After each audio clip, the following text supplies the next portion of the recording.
Good morning, I am Jack, and this is Log Cabin Firewood. We got snow, so there's not going to be very much firewood processing going on this week. So follow along, and let's see what we can get into.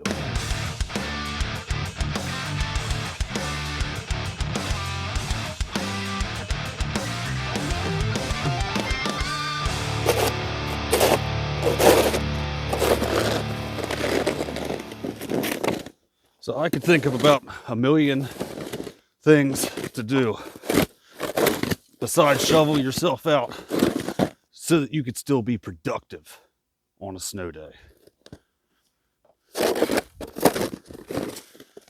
So we're just making a little path over here to the shed because I have to restock the stand.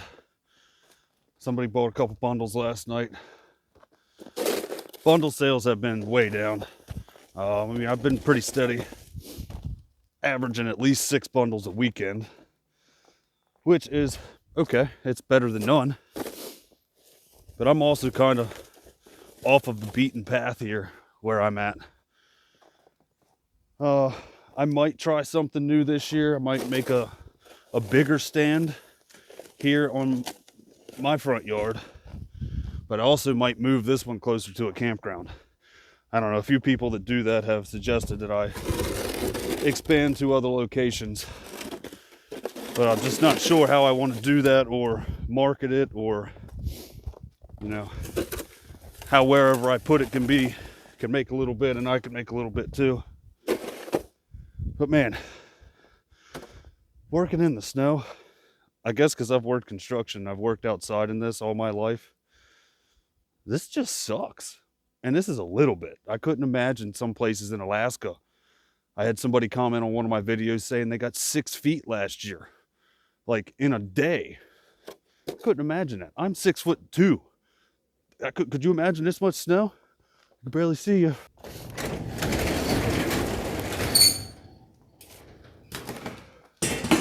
We are going to have to make some bundles here soon too. Looks like I only have 9 left. 6 after this.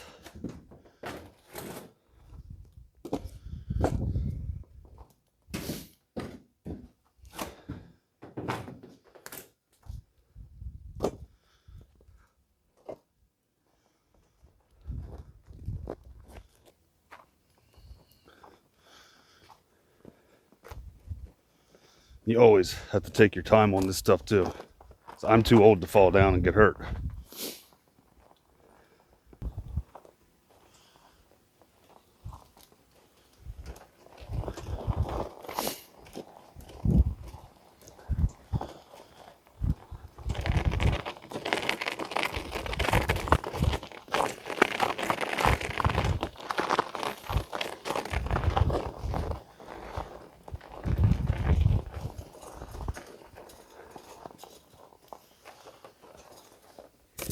So I always rotate the stock in here. If people pull from the front, I simply move everything forward. I already did that before I started this video. And then I put the new bundles in the back. That way everything's continuously just getting used. There's no old stock in here sitting in the back.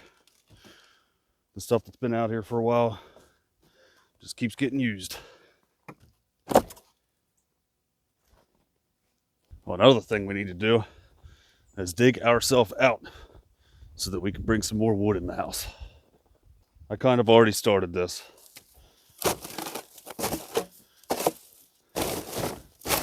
But we have officially got, I want to say, 1.5 cords. We've burned probably a cord, and there's another 1/2 cord in the basement. No, there's not a 1/2 cord in the basement. There's probably, oh yeah. Little girl just wants to play.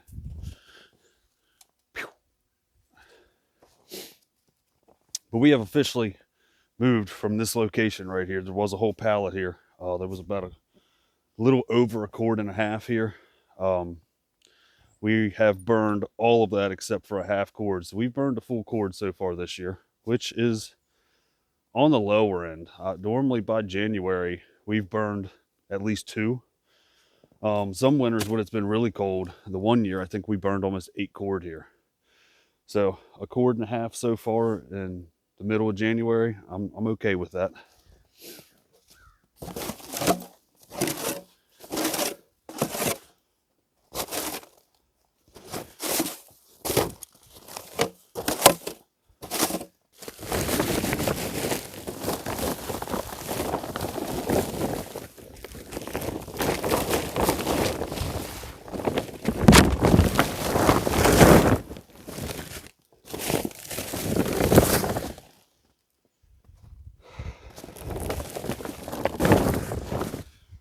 Also, typically I don't fold this all the way down, but I knew the snow was coming.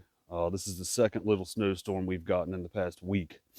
So I decided to take it all the way down to the ground just to keep my stuff from getting snow on it.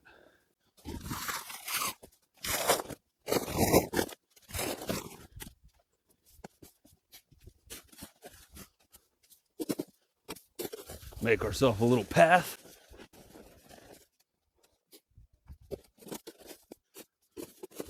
Get myself right in here. And the plate.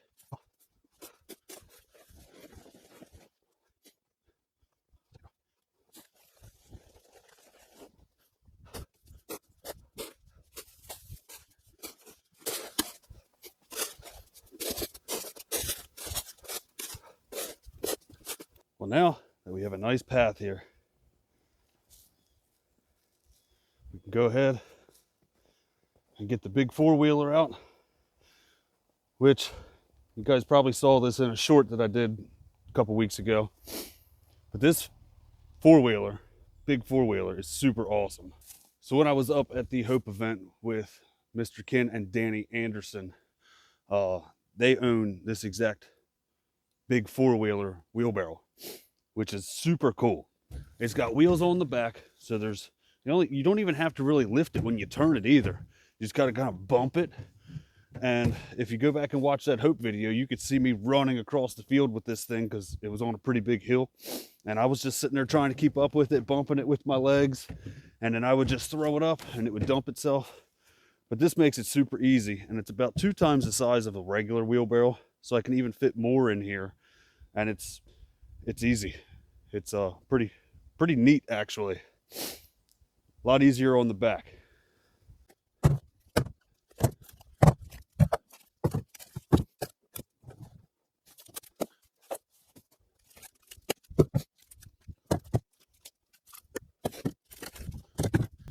And this is a pile of wood that I split before I even got an Easton made. So I did all this with a 27-ton Troy built. So some of this stuff is gnarly. It all burns though. And with us potentially getting a wood burner, an outdoor wood burner, I am going to start keeping chunks like this rather than giving them to my wood boiler buddy. I just have to figure out somewhere to put a big cookie pile. Because if I continue taking wood from our buddy Brad over at Firewood at the furnace, if I continue taking his scraps, I'm going to accumulate a ton of cookies very, very fast. But I like the idea of using every bit of wood. It's disheartening when something like this, that's a perfect piece of wood, turns into mulch when you could use it for heat. So that's one of the benefits of us looking into one of these outdoor wood burners. We're trying to make it happen in 2024, but I got a lot of stuff I need to do here. The well set us back a little bit last year. That well was almost 20 grand it cost us. We bought that shed. That was another $10,000. So we got to play catch up a little bit and get ourselves back where we feel comfortable enough to pull the plug on a $25,000 outdoor wood burner.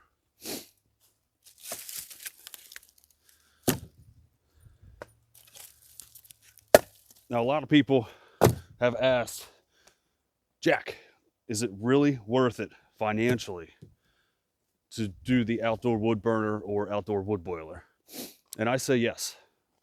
I did the math. On average, if I run my upstairs and my downstairs HVAC, it's about $500 a month to heat this place. The log house is not very well insulated.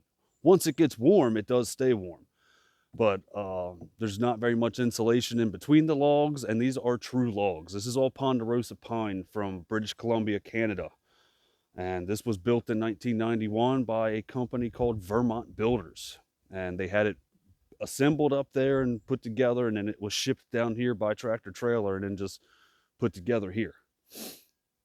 I could tell you that in another story though. But I did the math on the wood boiler, and it will take me about 6.5 years for that wood burner boiler to pay for itself. And that's if we're heating 7 months out of the year. If there's months where we're not heating 7 months out of the year, let's just say 7 years it takes me. This is our forever home. We don't plan on going anywhere. So if I can be completely energy independent in 7 years, that's definitely worth it in my opinion. That means later on in life, in 7 years, my electric bill can essentially be nothing. Oh yeah, and the hot water, add another $50 in there, so it's $550 a month if you average, the hot water usage that we use here with our electric hot water heater. So we will stay way more comfortable. Eventually we will be energy independent. We stay warmer. And we have a cool wood burner to talk about on the channel.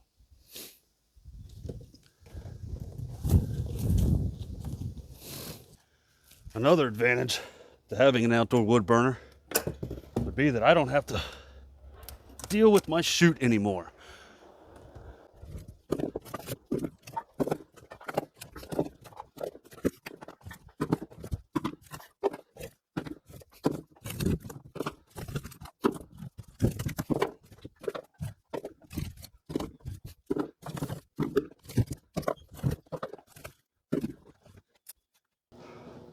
Another benefit of having an outdoor wood burner is that when you dress up to go outside to bring wood in, and then you come inside to a basement that's 85 degrees because your wood furnace is down here, you don't have to come inside and take your clothes off to stack wood to go back outside where you're sweating and then you freeze.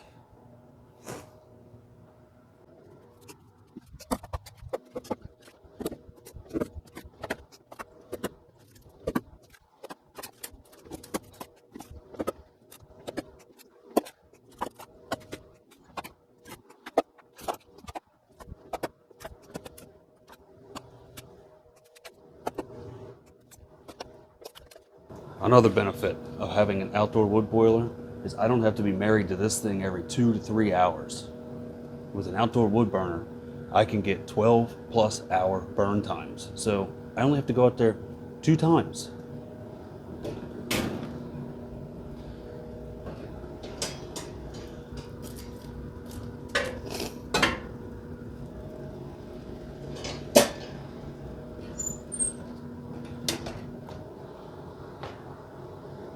And if I only go out there 2 times a day, that gives me more time with me and my family.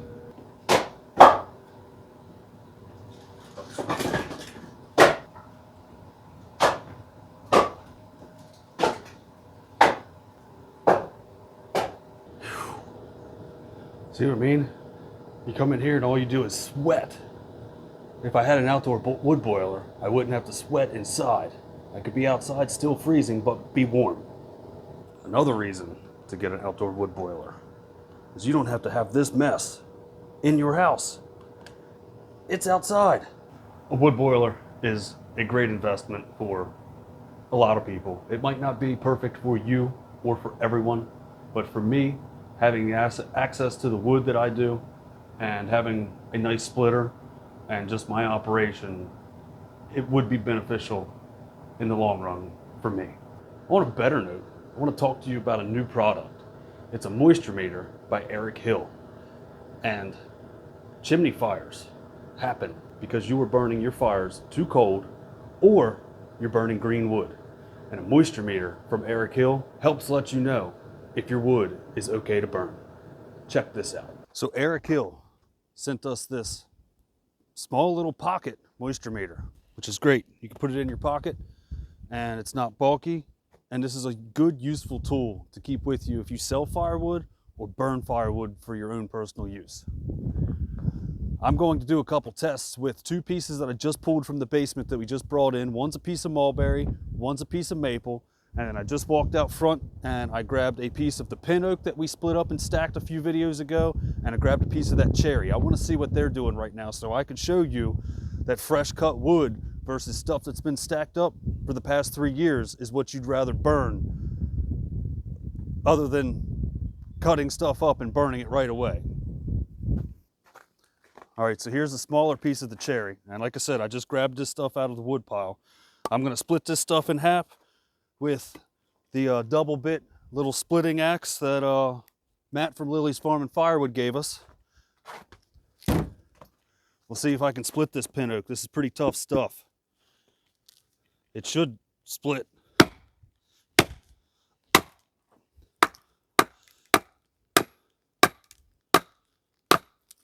There we go. We got it. Kinda. We at least got the inside opened up. Now let's try it. We'll turn this thing on. Ram this in here. And it's probably going to be hard to see because we're in the sun. But we're at 29, 28. We're going to call it like 28.5. 29%. What you want to burn inside your house is under 20%. In the state of Maryland, I can't sell wood that's over 20% moisture. Ideally, I try to give customers 17 and below. So there's the pin oak. And this was green stuff. This was stuff that we just split a month ago. Now cherry, I love cherry because cherry seasons rather quickly, and this is a smaller piece. This stuff has been cut and split and stacked for 2 months now, I guess. But let's split this open and we'll see what this is. We'll just use this smaller piece.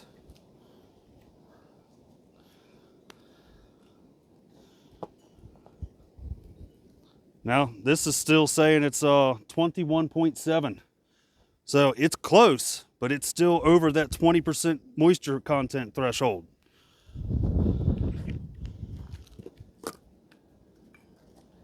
And I'm not sure which side was the fresh side.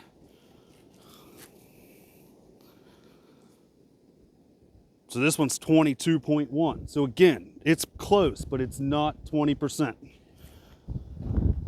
So now let's go to some stuff the stuff that I just brought in the house that we're burning personally. I'll do this piece of mulberry first.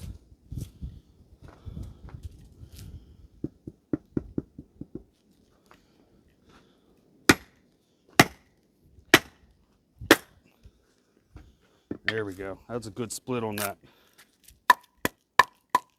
Sounds dry. Is it? I'm guessing that this stuff is 10%. Oh, nope. 15.4, 15. Let's see if I can get it in there a little bit more. 16.3. We'll call it 16%. Under that 20% threshold. And this was the piece, the other inside piece to this. 16.6 was the highest, and it's going down, so 16%.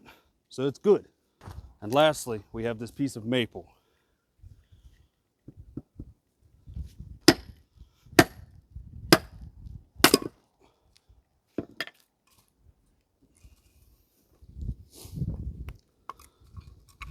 And this is the proper way to use these.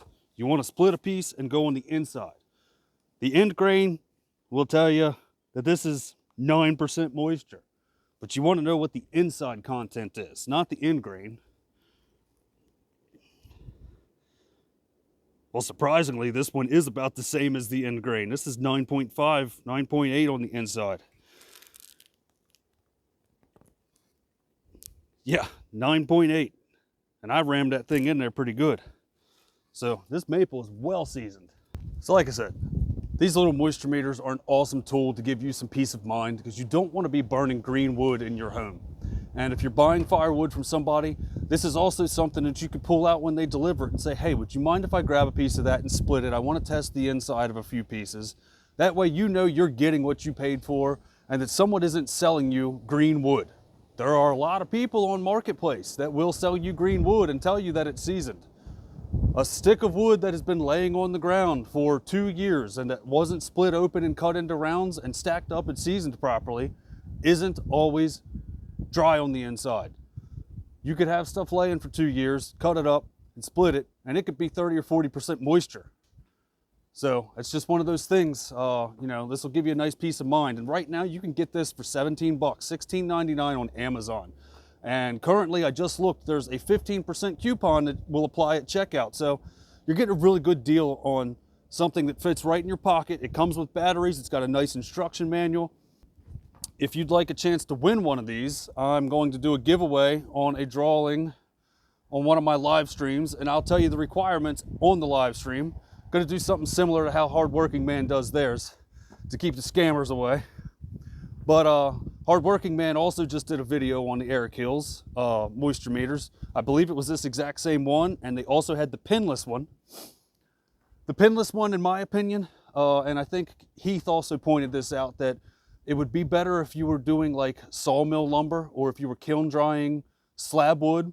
You know, you don't have to damage your product by putting holes in it, and it gives a pretty good reading. He did a comparison between this one and that one. If you have a nice super flat piece of wood, yes, they read properly, but ErickHill has numerous products that will satisfy all of your needs to tell you what kind of moisture is inside of your wood. So thank you guys over at ErickHill for providing us this nice little moisture meter to do some testing today. That is going to be it for today. Hope you guys enjoyed this video. I hope it was super informative. Listening to me rant about why I want an outdoor wood boiler and talking a little bit about how green wood can burn your house down, or at least your chimney. If you guys have any questions, concerns, feel free to leave them in the comment section, or if you'd like to email me personally, logcabinfirewood83@gmail.com is how you can get a hold of me. Everybody have a great rest of your weekend, and we'll see you back here next Saturday at 6:30 a.m. Thank you guys so much for watching, and smash that like button. Take care of each other.